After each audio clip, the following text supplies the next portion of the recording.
Hi guys, எதை பற்றி பார்க்க போகிறோன்னா நம்ம சென்னை சூப்பர் கிங்ஸ் அன்னிக்கிட்டேருந்து சில பல அப்டேட்ஸ் வந்திருக்குங்க.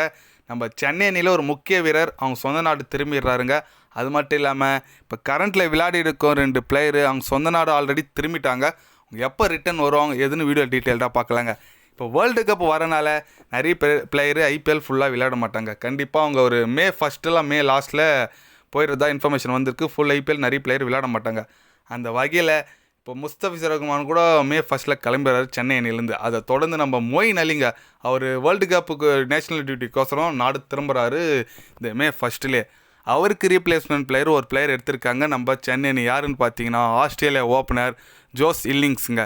செம பிளேயருங்க அவருங்க, செம ஃபார்மில் இருக்கிற பிளேயர். ஆனால் எந்த ஐபிஎல் டீமும் அவர் எடுக்கல, அதான் வருத்தம். ஏன்னு கேட்டிங்கன்னா இந்தியாவுக்கு ஆஸ்திரேலியா டூர் வந்தப்போ ஓப்பனிங் இறங்கி சூப்பராக ஆனாருங்க. நல்ல நாக்ஸ் ஆனார், 100 அடிச்சார்.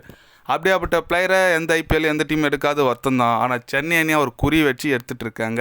ஏன்னு கேட்டிங்கன்னா இப்போ சென்னை அணிக்கு ஓப்பனர் தாங்க யாருமே செட் ஆகலை, சுத்தமாக செட் ஆகலை. ஓப்பனர் யாரை மாற்றி போகிறாங்க, ரகனே போகிறாங்க, கைகோட ஆறாரு, அப்புறம் நம்ம ரச்சின் ரவீந்திரன் ஆறாரு, யாருமே செட் ஆகலை சென்னை அணிக்கு. அதனால் இவர் ஒரு நல்ல ஓப்பனர், இந்தியன் பிச்சர் நல்லா ஆடி இருக்கிறதுனால நம்ம சென்னை சூப்பர் கிங்ஸ் அணி இவருக்கு குறி வச்சுருக்குங்க.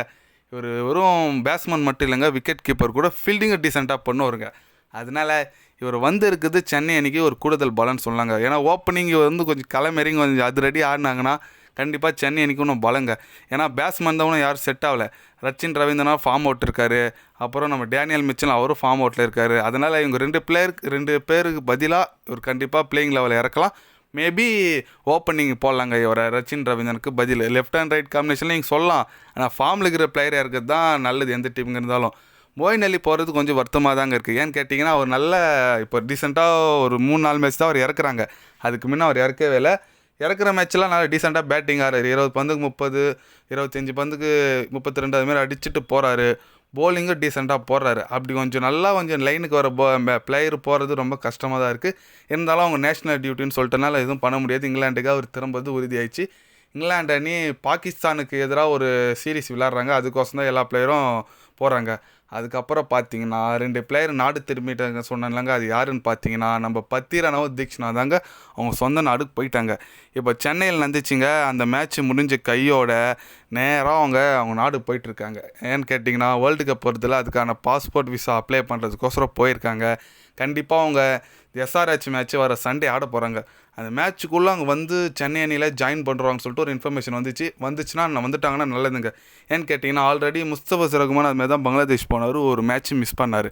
அதை தொடர்ந்து இங்கே 2 பேர் போயிருக்குது ரொம்ப கஷ்டமாக இருக்குது. ஏன்னா தீக்ஷனா கூட பிளேயிங் லெவலில் இல்லை, பரவாயில்ல.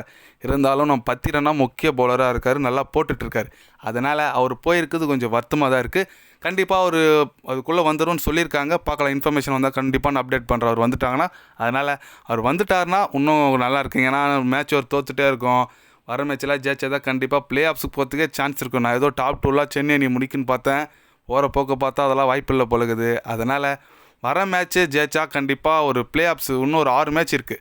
6ல் ஒரு 4 ஜெயிச்சாங்கன்னா ப்ளே ஆஃப்ஸுக்கு போகிறதுக்கு நல்ல சான்ஸ் இருக்குது. அதனால் வர மேட்ச் ஜெயிக்கணும் நம்ம சென்னை அணி.